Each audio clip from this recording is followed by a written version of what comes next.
اللہ کا کلام پڑھایا رسول نے، اصحاب باصفا کو لکھایا رسول نے، قرآن کے حرف حرف کی تقسیم ہو گئی، تمثیل ہر عمل کو بنایا رسول نے۔ اعوذ باللہ من الشیطان الرجیم، بسم اللہ الرحمن الرحیم، يدعون فيها بكل فاكهة آمنين لا يذوقون فيها الموت إلا الموتة الأولى ووقاهم عذاب الجحيم فضلا من ربك ذلك هو الفوز العظيم فإنما يسرناه بلسانك لعلهم يتذكرون فارتقب إنهم مرتقبون صدق الله العظيم. الحمدللہ رب العالمین والصلاة والسلام علی سید الانبیاء والمرسلین اما بعد اعوذ باللہ من الشیطان الرجیم بسم اللہ الرحمن الرحیم یدعون فیہا بکل فاکہۃ آمنین لا یذوقون فیہا الموت الا الموتۃ الاولی ووقاہم عذاب الجحیم صدق اللہ العظیم. اللہم صلی علی محمد وعلی آل محمد وبارک وسلم. رب اشرح لی صدری ویسر لی امری واحلل عقدۃ من لسانی یفقہوا قولی واجعل لی وزیرا من اہلی آمین یا رب العالمین. ناظرین کرام السلام علیکم ورحمۃ اللہ وبرکاتہ. پروگرام سیرت القرآن میں آپ کو خوش آمدید کہتے ہیں. الحمدللہ آج پروگرام نمبر 884 آپ کی خدمت میں پیش کر رہے ہیں. انشاءاللہ آج ہم مطالعہ کریں گے سورہ دخان کی آیات 55 تا 59 کا. انہی آیات کی تلاوت کے ذریعے حسب معمول قاری سلمان صاحب نے پروگرام کا باقاعدہ آغاز فرما دیا ہے، اور ہمیشہ کی طرح آج بھی ہمارے ساتھ ہمارے نوجوان ساتھی اسٹوڈیوز میں موجود ہیں. آئیے انہیں خوش آمدید کہتے ہیں، پروگرام میں شریک کرتے ہیں. السلام علیکم ورحمۃ اللہ وبرکاتہ. وعلیکم السلام ورحمۃ اللہ وبرکاتہ. خیریت سے مٹا آپ لوگ؟ الحمدللہ. ماشاءاللہ. ناظرین کرام سب سے پہلے ہم سب کی ترغیب تشویق اور یاد دہانی کے لیے نبی اکرم صلی اللہ علیہ وآلہ وسلم کا مبارک فرمان پیش خدمت ہے. آئیے قرآن سیکھیں. فرمان نبوی صلی اللہ علیہ وآلہ وسلم. قرآن کریم کی ایک آیت کو سمجھنا 100 رکعت نفل سے افضل ہے. سنن ابن ماجہ شریف میں یہ روایت ہے. ایک آیت کو سمجھنا، اچھا ترجمہ تو ہے ہی ہے، لیکن تفسیر بھی، تشریح بھی، تقاضا کیا سامنے آیا، اس تناظر میں یا ان پہلوؤں کے ساتھ ایک آیت کو سمجھنا، حضور علیہ السلام فرما رہے ہیں کہ یہ 100 رکعت نفل سے افضل بات ہے. اس سے پتہ چلا قرآن کا سیکھنا سکھانا، قرآن کی محافل میں شرکت کرنا، قرآن کو سمجھنے کا اہتمام کرنا کتنا بڑا افضل کام ہے، کتنا بڑا اجر و ثواب کا کام ہے کہ ایک آیت کو سمجھنا 100 رکعت نفل سے زیادہ افضل ہے. اللہ تعالی ہم سب کو مزید توفیق دے، ہم قرآن حکیم کی محافل میں شرکت کرتے رہیں. کیو ٹی وی کی بھی یہ کوشش ہے اور بھی کوششیں الحمدللہ. اللہ تعالی سب کو اپنی بارگاہ میں قبول فرمائے اور ہمیں قرآن حکیم کو مزید سمجھنے اور اس کے تقاضوں پر عمل کرنے کی توفیق عطا فرمائے. بات کو آگے بڑھاتے ہیں اور آج کی زیر مطالعہ آیات کا ترجمہ سمجھتے ہیں. سورہ دخان کی آیات 55 تا 59 اور اسی کے ساتھ سورہ دخان کی تکمیل بھی انشاءاللہ آج ہوگی. تو آیات 55 تا 59 سورہ دخان، ان کا مفہوم اور ترجمہ پیش خدمت ہے. ارشاد ہوا، وہ طلب کریں گے وہاں ہر طرح کے میوے اطمینان سے، وہ نہیں چکھیں گے وہاں موت سوائے پہلی موت کے جو آ چکی، اور اللہ بچا لے گا انہیں جہنم کے عذاب سے. فضل ہے آپ کے رب کی طرف سے، یہی ہے شاندار کامیابی. سو بے شک ہم نے آسان کر دیا ہے اس قرآن کو آپ کی زبان میں تاکہ وہ نصیحت حاصل کریں. پس آپ انتظار کیجئے، بے شک وہ بھی انتظار کرنے والے ہیں. ناظرین کرام یہ ترجمہ ہے سورہ دخان کی آخری آیات 55 تا 59 کا. اس کے بعد چلتے ہیں ربط آیات کی طرف. آج میں بتا دوں، ٹھیک ہے، گزشتہ آیات اور آج کی زیر مطالعہ آیات کا باہمی تعلق. اس حوالے سے پہلی بات اسکرین پر ملاحظہ فرمائیے گا.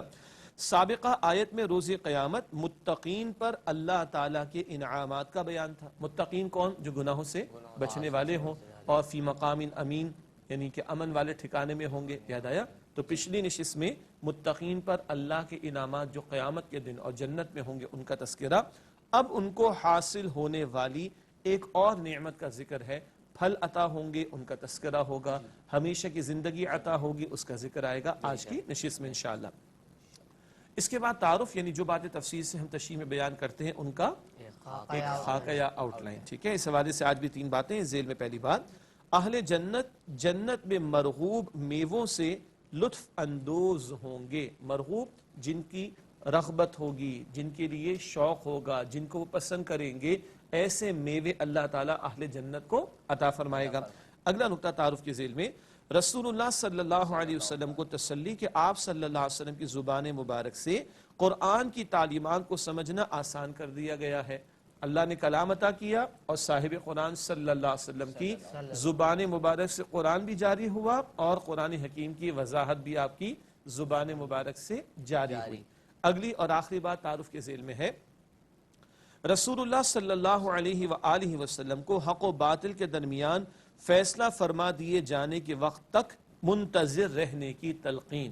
حق و باطل کا مارکا چل رہا تھا، مسلمان ایک طرف ہے، کفار و مشرکین دوسری طرف ہیں، اس کشاکش کے دوران میں بالآخر اللہ کی طرف سے فیصلہ آیا چاہتا ہے، اس کا منتظر رہنے کی تلقین کی جا رہی ہے۔ اور یہ تسلی بھی ہے کہ آپ تسلی رکھیے کہ حق و باطل کے درمیان اللہ فرق اور واضح فیصلہ فرما ہی دے گا۔ اس کے بعد ناظرین کرام سورہ زخرف کی آیات جو آج زیر مطالعہ ان کا تجزیہ کرتے ہیں۔ تجزیہ میں ہم کیا کرتے ہیں جی؟ ہر آیت میں ماشاءاللہ تو ہر آیت کا موضوع ٹاپک بیان ہوتا ہے۔ سورہ زخرف کی آیات 55 تا 59 کا تجزیہ۔ سب سے پہلے آیت نمبر 55، اہل جنت ہر طرح کے میووں سے لطف اندوز ہوں گے، اللہ تعالی ہمیں ان میں شامل فرمائے۔ اس کے بعد آیت نمبر 56، اہل جنت کو موت کا امکان نہیں ہوگا بلکہ حدیث شریف کے مطابق موت کو بھی موت دے دی جائے گی، بیان کریں گے آگے انشاءاللہ۔ پھر آیت نمبر 57، اہل جنت پر اللہ تعالیٰ کا عظیم فضل ہوگا اور یقیناً اللہ کے فضل اور رحمت کے بغیر جنت میں داخلہ ممکن نہیں۔ اس کے بعد آیت نمبر ہے 58، قرآن کریم کی حقانیت اور صداقت اس کا تذکرہ آئے گا۔ اور آخری آیت سورہ دخان کی آیت نمبر 59، رسول اللہ صلی اللہ علیہ وسلم کو حق کے ساتھ فیصلہ کر دیے جانے تک منتظر رہنے کی ہدایت، اور اس میں بھی آپ صلی اللہ علیہ وسلم اور صحابہ کرام اور مسلمانوں کے لیے تسلی کا سامان موجود ہے۔ ناظرین کرام الحمدللہ زیر مطالعہ آیات کا ترجمہ، ربط آیات، تعارف و تجزیہ کا بیان مکمل ہوا۔ اب وقت ان آیات کی تشریح کا یہ مطالعہ شروع کریں۔ سورہ دخان کی آیت نمبر 55 سے اس مقام پر اللہ سبحانہ وتعالی نے ارشاد فرمایا ہے، یدعون فیہا بکل فاکہۃ آمنین، ترجمہ وہ طلب کریں گے وہاں ہر طرح کے میوے اطمینان سے۔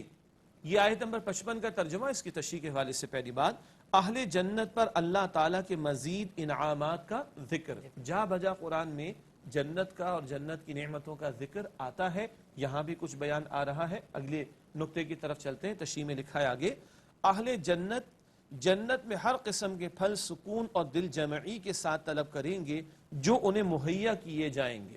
ایسے نہیں کہ میرا دل تو چاہ رہا ہے مگر میرے پاس پیسے نہیں ہے نا، فروٹ بہت اچھا تو لگ رہا ہے، میں مارکیٹ سے گزر رہا ہوں، سپر مارکیٹ سے گزر رہا ہوں، ٹھیک ہے، کہیں ٹھیلے پہ رکھا ہوا ہے، کہیں سپر مارکیٹ میں ریک میں رکھا ہوا ہے، لیکن پیسے نہیں ہے میرے پاس، یہ کم ہے، ایسا ہی ہے نا جی۔ اور کبھی دنیا کے بڑے بہترین پھلوں کا ذکر تو ہم سنتے ہیں مگر بہرحال افورڈ نہیں کر سکتے کچھ لوگ۔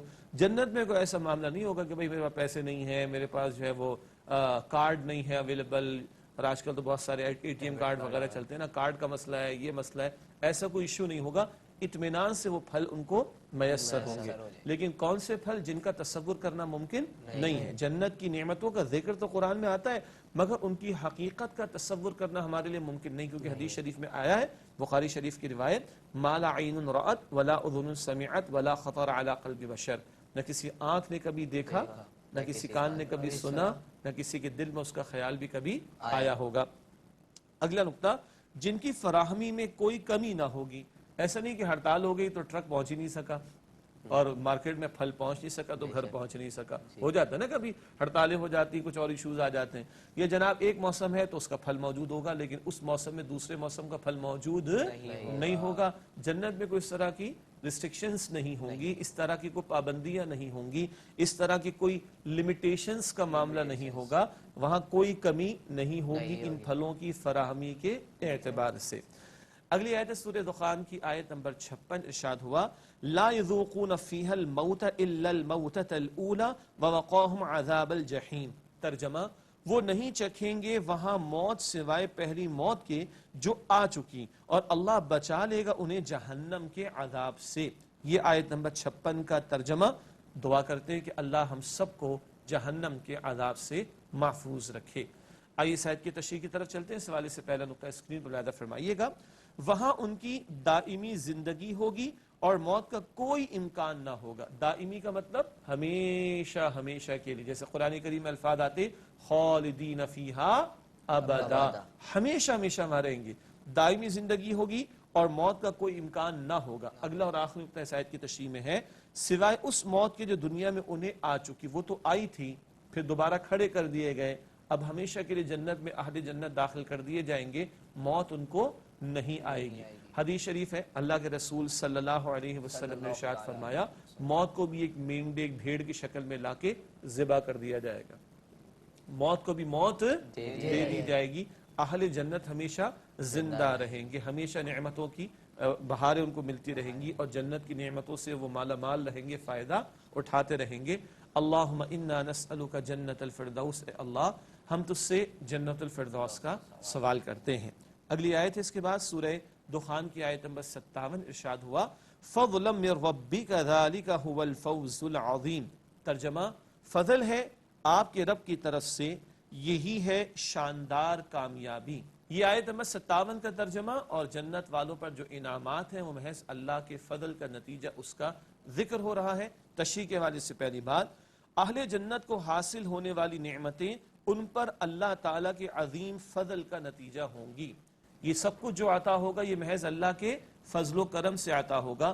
حدیث شریف ہے صحیح مسلم میں, اللہ کے رسول مکرم صلی اللہ علیہ وسلم نے فرمایا تم میں سے کوئی شخص اپنے عمل کی بنیاد پر داخل نہ ہوگا جنت میں, بلکہ اللہ کے فضل اور اللہ کی رحمت سے داخل ہوگا. یہی بات یہاں بتائی جا رہی کہ جنت والوں کی نعمتوں کا بیان آیا, یہ آپ صلی اللہ علیہ وسلم کے رب کا فضل ہوگا, اللہ تعالیٰ ارشاد فرما رہا ہے.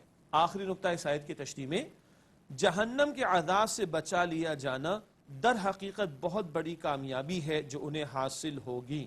قرآن حکیم میں ہے سورہ آل عمران کی آیت نمبر 185 میں من زحزح عن النار وادخل الجنۃ فقد فاز. جو جہنم کی آگ سے بچایا گیا اور جنت میں داخل کیا گیا یقیناً وہ کامیاب ہوا. اللہ ہم سب کو جہنم سے محفوظ رکھے, اللہ ہم سب کو جنت الفردوس عطا فرمائے, آمین یا رب العالمین. ناظرین کرام ایک وقفہ لیتے اس کے بعد انشاءاللہ اگلی چند آیات کا مطالعہ آپ کے سامنے رکھیں گے. السلام علیکم ورحمۃ اللہ وبرکاتہ. اللہ کا کلام. السلام علیکم ورحمۃ اللہ وبرکاتہ. ناظرین پروگرام بصیرت القرآن میں آپ کو خوش آمدید کہتے ہیں. اگلی آیت ہے سورہ دخان کی آیت نمبر 58. اس مقام پر قرآن حکیم میں ارشاد ہوا, آئیے مطالعہ کریں. فَإِنَّمَا يَسَّرْنَاهُ بِلِسَانِكَ لَعَلَّهُمْ يَتَذَكَّرُونَ. ترجمہ, سو بے شک ہم نے آسان کر دیا ہے اس قرآن کو آپ کی زبان میں تاکہ وہ نصیحت حاصل کریں.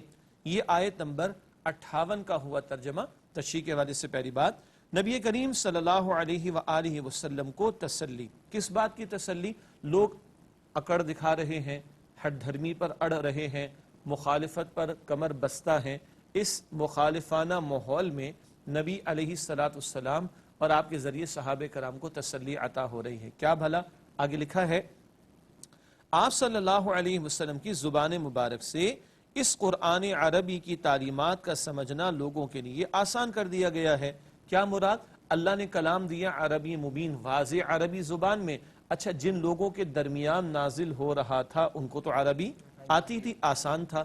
مزید اس کی تشریح کون کر رہے ہیں, اس کی وضاحت کون کر رہے ہیں؟ صاحب قرآن امام الانبیاء صلی اللہ علیہ وآلہ وسلم.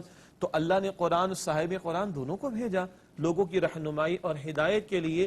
ہاں, مشرکین اور کفار کا مسئلہ یہ تھا کہ وہ کفر پر اڑے ہوئے تھے, بلکہ ہٹ دھرمی اور تعصب کی وجہ سے جانتے بوجھتے حق کا انکار کر رہے تھے، ورنہ اللہ نے اپنا کلام بھی عطا کیا، صاحب قرآن کی زبان مبارک سے اس کو واضح بھی فرمایا۔ کس مقصد کے لیے؟ آگے لکھا ہے تاکہ لوگ نصیحت حاصل کریں۔ اب جس کے دل میں طلب و تڑپ سچی ہوگی وہ نصیحت حاصل کر لے گا۔ مثلا ابو لہب حضور علیہ السلام کا چچا تھا، عربی بہت اچھی آتی ہوگی، تھا بھی پڑوسی، رشتہ دار بھی، اور اس کو حضور علیہ السلام قرآن سنا بھی رہے، مگر اس کے دل کا سوئچ آف تھا، دل میں طلب ہدایت کی نہیں تھی، دل میں تڑپ ہدایت کے لیے نہیں تھی، ہدایت نہیں ملی۔ اور حضرت سلمان فارسی کہاں سے چلے تھے؟ فارس، ایران سے، دل میں طلب تھی، تڑپ تھی، فارس کے رہنے والے تھے، مگر اللہ کے نبی مکرم علیہ السلام کے قدموں میں پہنچ گئے۔ اللہ رب العالمین نے حضور علیہ السلام کے ذریعے ان کو رہنمائی اور ہدایت عطا فرما دی۔ تو طلب و تڑپ کا معاملہ ہے، ذہن میں رکھیے گا، یہ بات ہمیں بہت کام آئے گی کہ ہم بھی اگر طلب و تڑپ سچی رکھیں گے، قرآن انگلی پکڑ پکڑ کر ہماری رہنمائی کرنے والا بنے گا انشاءاللہ تعالی۔ اور اگر اللہ معاف کرے دل میں تکبر آ جائے، کوئی ضرورت نہیں ہمیں ہدایت کی، ہم کافی ہیں معاذ اللہ، ہم سیلف سفیشینٹ ہیں معاذ اللہ، دل میں تعصب آ جائے، دل میں کوئی ہٹ دھرمی آ جائے، تو پھر تو ہدایت نہیں ملا کرتی۔ ابو لہب کو ذہن میں رکھ لیجئے، اور حضرت سلمان فارسی رضی اللہ تعالی عنہ کی طلب اور تڑپ کو بھی ذہن میں تازہ کر لیجئے۔ اس کے بعد اگلی اور آخری آیت ہے آج کے مطالعے کے اعتبار سے بھی، اور سورہ دخان کی بھی آخری آیت ہے، سورہ دخان آیت نمبر 59 ارشاد ہوا فَارْتَقِبْ إِنَّهُمْ مُرْتَقِبُونَ۔ ترجمہ، پس آپ انتظار کیجئے، بے شک وہ بھی انتظار کرنے والے ہیں۔ یہ آیت نمبر 59 کا ہوا ترجمہ۔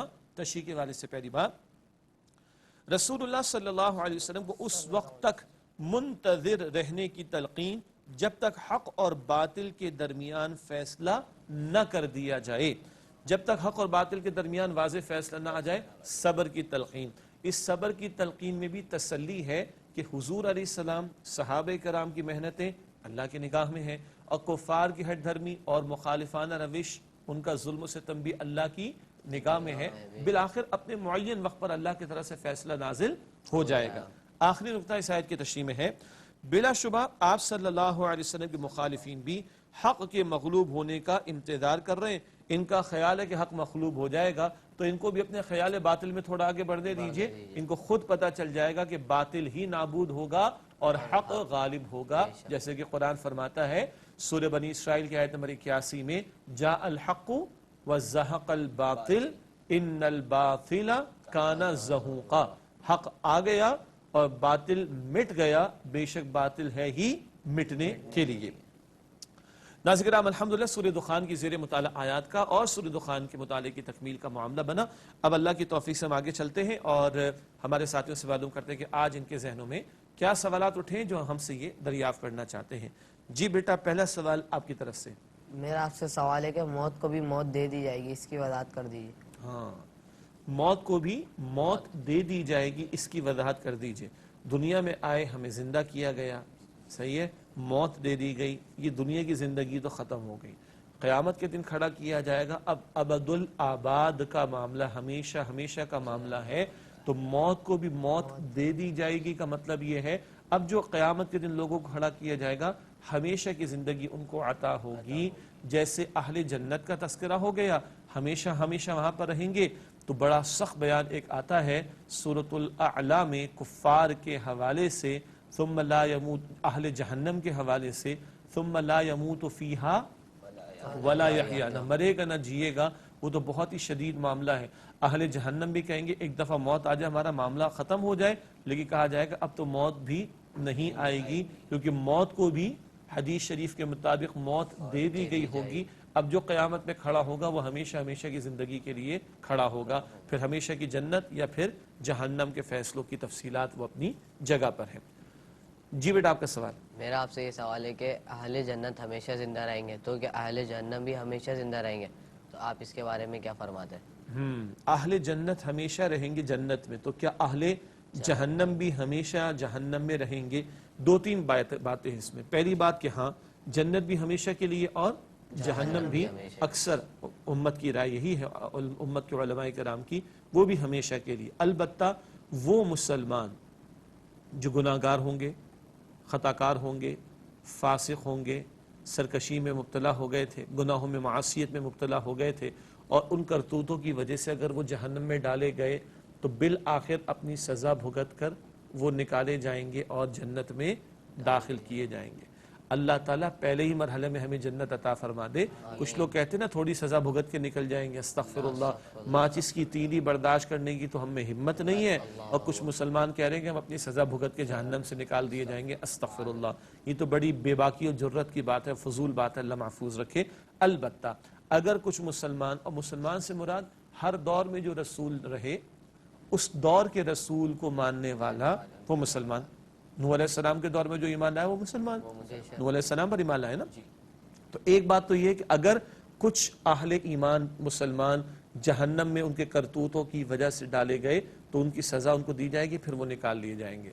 رہے باقی کفار و مشرکین تو امت کی اکثریت کی رائے یہی ہے کہ ان کا معاملہ پھر ہمیشہ ہمیشہ کے لیے ہوگا۔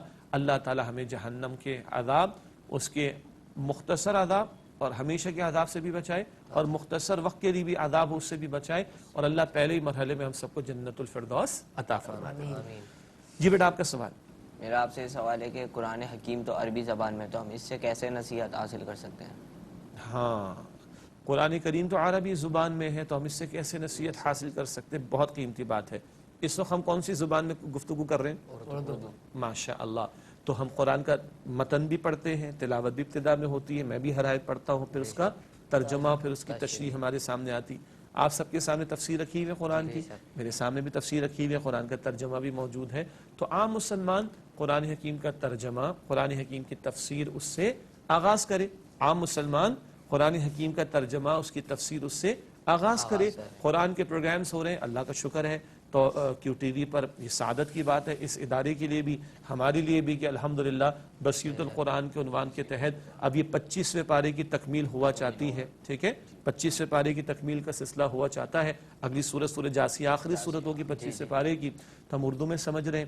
اسی طرح ہمارے علاقوں میں مساجد ہیں، بہت سارے دینی ادارے ہیں جہاں قرآن کی کلاسز ہوتی ہیں، تفسیر کی کلاسز ہوتی ہیں، درس قرآن کی محافل ہوتی ہیں، ہم ان میں شرکت کر سکتے ہیں۔ پھر اللہ ہمیں توفیق دے۔ انگریزی پڑھتے ہیں نا، اماں جان کی گود سے سیکھ کر آئے تھے کہ انگریزی سیکھی نا، تو اللہ کے کلام کی زبان کو بھی سیکھنے کی کوشش کریں۔ اور اردو بولنے والوں کے لیے آسان ترین زبان انگریزی ہے کہ عربی ہے؟ عربی ہے، ٹھیک ہے۔ پھر کبھی اور بات کریں گے اس میں انشاءاللہ تعالی۔ تو جو پڑھے لکھے لوگ ہیں ماشاءاللہ خاص طور پر، وہ ہمت پکڑیں کہ قرآن کی زبان کو بھی سیکھیں، تاکہ جب تلاوت کریں، جب تلاوت سنیں تو انشاءاللہ براہ راست ہمیں اس کا لطف آتا رہے۔ آغاز ترجمے تشریح سے، قرآن کی محافل اور پروگرام سے، اور اللہ اور ہمت دے تو ہم قرآن کی زبان سیکھیں، اور ہمت دے تو قرآن کی تفسیر کے اصول آداب ان کو سیکھیں، پھر اس سے اور آگے بڑھیں اور قرآن کا گہرائی میں مطالعہ کریں تو کر سکتے ہیں۔ Where there is a will, there is a way, and where there is no will, there is no way۔ نیت صاف، لیکن نیت ہی نہیں تو کام کیسے آسان ہوگا؟ ٹھیک ہے، ارادہ کرے، کوشش کرے تو اللہ تعالی ہم سب کے لیے آسانی فرمائے گا انشاءاللہ۔ ناظرین کرام، الحمدللہ سوالات ان کے جوابات آپ کی خدمت میں پیش کیے گئے۔ پروگرام کے آخری لمحات اور آخری مختصر سیگمنٹس کو شامل کرتے ہیں پروگرام میں۔ سب سے پہلے قرآن معلومات کا نقطہ، آج کا نقطہ نوٹ کیجئے گا۔ عہد نبوی صلی اللہ علیہ وآلہ وسلم میں کاتبین وحی کی تعداد 40 سے زائد تھی، کم از کم۔ ہاں ویسے تو بہت سارے، کم از کم جو ریکارڈ پر نام ہے وہ 43 صحابہ کرام کے نام ہیں جو لکھتے تھے، اور حضور علیہ السلام ان کو بتاتے تھے فلاں آیت کو فلاں جگہ رکھو۔ یہ جو لکھنے والے ان کو بھی بتاتے تھے جی کہ فلاں آیت کو فلاں جگہ پر، فلاں آیت کو فلاں جگہ پر آپ نے رکھنا ہے۔ وہ حضور علیہ السلام کے دور میں قرآن صحابہ کرام نے حفظ بھی کیا ہے، اور حضور علیہ السلام خود نگرانی فرماتے تھے، اور مختلف اوقات میں مختلف صحابہ کرام رضی اللہ تعالی عنہ اجمعین آپ کی خدمت میں موجود رہتے، اور حضور علیہ السلام ان کو قرآن لکھوایا کرتے تھے۔ اس پر ایک اور نقطہ ہے، وہ آئندہ آپ کے سامنے رکھیں گے انشاءاللہ۔ اس کے بعد ناظرین کرام حاصل مطالعہ، ریکیپ یا خلاصہ ان باتوں کو جو باتیں تفصیل سے تشریح میں آ چکی ہوتی ہیں۔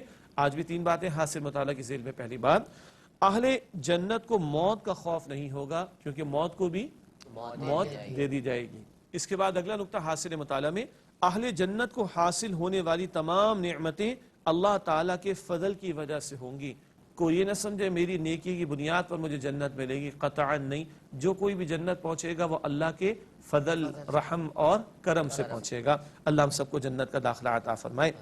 اس کے بعد آخر نقطہ حاصل مطالعہ میں رسول اللہ صلی اللہ علیہ وسلم کی زبان مبارک سے قرآن عربی کی تعلیمات کا سمجھنا لوگوں کے لیے آسان کر دیا گیا. اللہ نے قرآن بھی عطا فرمایا اور صاحب قرآن کو بھی بھیجا صلی اللہ علیہ وسلم, اور صاحب قرآن صلی اللہ علیہ وسلم نے قرآن کی وضاحت فرمائی ہے, قرآن کی تشریح فرمائی ہے اور قرآن پر عمل کر کے دکھایا. جیسے کہ اما عائشہ رضی اللہ تعالی عنہ فرماتی ہیں کانا خلقہ القرآن, اللہ کے رسول علیہ السلام کے اخلاق تو قرآن ہے. تم قرآن پڑھتے ہو اچھی بات ہے, قرآن کو چلتا پھرتا دیکھنا چاہو تو حضور علیہ الصلوۃ والسلام کی زندگی کو دیکھو کہ ان کی پوری زندگی کیا ہے, قرآن ہی کی عملی تفسیر ہے. اس کے بعد جائزے کی طرف چلتے ہیں. جائزے میں کیا کرتے ہیں اور کتنے سوال روزانہ ہوتے ہیں؟ 3. اور کیوں ہوتے ہیں؟ تاکہ ہم اپنا جائزہ لیں کہ ہم کہاں کھڑے ہیں. آج بھی 3 سوالات. پہلا سوال, کیا ہم اپنی موت کو یاد رکھتے ہیں؟ کیا ہم مرنے کو تیار ہیں؟ ابھی اگر آ جائے بلاوا تو مرنے کو تیار ہے؟ بہت خطرناک مسئلہ ہے. لیکن آپ میں پسند نہ کریں تو کیا موت رک جائے گی؟ آپ میں نہ چاہیں تو موت رک جائے گی؟ میں نے اور آپ نے تیاری نہ کی ہو تو کیا رک جائے گی؟ قرآن تو کہتا نہیں وَلَن يُؤَخِّرَ اللَّهُ نَفْسًا إِذَا جَاءَ أَجَلُهَا. سورہ منافقون کے آخر میں جب اللہ کی طرف سے کسی کی اجل یعنی موت کا وقت آ جائے تو اللہ اس کو مؤخر نہیں فرماتا. اللہ ہم سب کو موت کا یقین اور اس کی تیاری کی توفیق عطا فرمائے. اگلا سوال جائزے کے طور پر, کیا ہم اخروی کامیابی پانے کے لیے کوشش کر رہے ہیں؟ ہم جائزہ تو لیں, ہم کیا بنانا چاہتے ہیں؟ بلڈنگیں بنانا چاہتے ہیں, محلات بنانا چاہتے ہیں, اچھی گاڑیاں جمع کرنا چاہتے ہیں, بینک بیلنس بڑھانا چاہتے ہیں. ٹھیک ہے, 2 فٹ نیچے جائیں گے تو سب ٹھاٹ پڑا رہ جائے گا, جب لاد چلے گا بنجار. ہم چھوٹے تھے نا, اسکول میں پڑھتے تھے, پتہ نہیں اب یہ پویم ہے بھی کہ نہیں. اب ہے, اردو کی کتاب میں نہیں ہوگی میرے خاص سے, قرآن گئے وقتوں کی نظم ہو گئی. سب ٹھاٹ پڑا رہ جائے گا جب لاد چلے گا بنجارا. کوئی بلڈنگ, کوئی جائیداد, کوئی بینک بیلنس, کوئی گاڑی, کوئی اتھارٹی, کوئی میرے باڈی گارڈز, کوئی میری فراری, کوئی میری اور مہنگی گاڑی, کچھ میرے ساتھ نہیں جائے گا. میں نے اکیلے جانا ہے قبر میں اپنے اعمال کو لے کر. یہ ہے اصل مسئلہ. اور آنکھ کھلے گی تو پتہ چلے گا اصل تو زندگی آخرت کی ہے. لیکن اللہ کا احسان ہے, آپ اور میں مسلمان ہیں, مانتے ہیں کہ کلام ہمیں بتاتا ہے, صاحب قرآن ہمیں بتاتے ہیں تمہاری اصل زندگی آخرت کی زندگی ہے. وَإِنَّ الدَّارَ الْآخِرَةَ لَهِيَ الْحَيَوَانُ, آخرت کا گھر وہ ہمیشہ ہمیشہ کے لیے ہے. اور وَمَا الْحَيَاةُ الدُّنْيَا إِلَّا مَتَاعُ الْغُرُورِ, دنیا کی زندگی دھوکے اور فریب کے سوا کچھ بھی نہیں ہے. تو کیا ہم آخرت کی کامیابی پانے کی لیے کوشش کر رہے ہیں کہ نہیں؟ آخری سوال ہے جائزے کے طور پر, کیا ہم قرآن پاک سے نصیحت حاصل کرتے ہیں؟ آج ہم نے اس قرآن کو بس ثواب کے لیے مخصوص کر دیا, اور وہ بھی سارے ثواب کے لیے. کوئی مرتا ہے تو ہم قرآن پڑھتے ہیں, اللہ اکبر کبیرہ. او بھائی, زندوں کے لیے بھی تو کلام ہے, اور نصیحت کی کتاب ہے, رہنمائی کی کتاب ہے, ہدایت کی کتاب ہے. کیا ہم اس سے ہدایت دیتے ہیں؟ کیا ہم اس قرآن سے پوچھتے ہیں کہ ہم سے کیا تقاضا کرتا ہے, اور پھر اس کے مطابق عمل کرنے کا اہتمام کر رہے ہیں کہ نہیں کر رہے؟ کوشش تو کرنی ہے. اللہ مجھے اور آپ کو ہم سب کو توفیق عطا فرمائے. آخری 2 باتیں پروگرام میں شامل کرتے ہیں. گزشتہ سوال کا جواب, سورہ آل عمران کی آیات 151 تا 200 میں سے کس آیت میں ذکر ہے کہ دنیا کی زندگی تو دھوکے کا سامان ہے؟ لیجئے, ابھی بات کی بھی تھی اور یہی سوال ہم نے پوچھا تھا. درست جواب ہے آل عمران آیت نمبر 185 185, وَمَا الْحَيَاةُ الدُّنْيَا إِلَّا مَتَاعُ الْغُرُورِ, دنیا کی زندگی دھوکے اور فریب کے سامان کے سوا کچھ بھی نہیں ہے. آخری بات آج کے پروگرام کے حوالے سے, اور وہ ہوتا ہے آج کا سوال.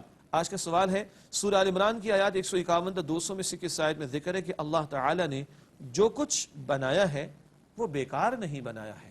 آل عمران آیات 151 تا 200 میں سے کس آیت میں ذکر ہے کہ اللہ تعالی نے جو کچھ بنایا ہے وہ بیکار نہیں بنایا ہے؟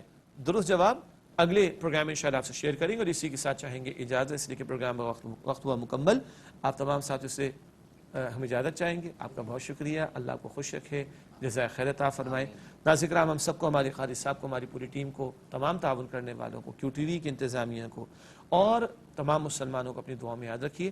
اے اللہ ہم سب کو ہماری موت کا یقین اور اس کے بعد کی زندگی کی تیاری کی توفیق عطا فرما. اے اللہ کل کی ذلت اور رسوائی سے بچا, ہمیں جہنم کی آگ سے بچا, اور اے اللہ ہم سب کو جنت الفردوس عطا فرما. آمین یا رب العالمین. وآخر دعوانا الحمدللہ رب العالمین. السلام علیکم ورحمۃ اللہ وبرکاتہ. اللہ کا کلام پڑھایا رسول نے، اصحاب باصفا کو لکھایا رسول نے، قرآن کے حرف حرف کی تقسیم ہو گئی، تفصیل ہر عمل کو بنا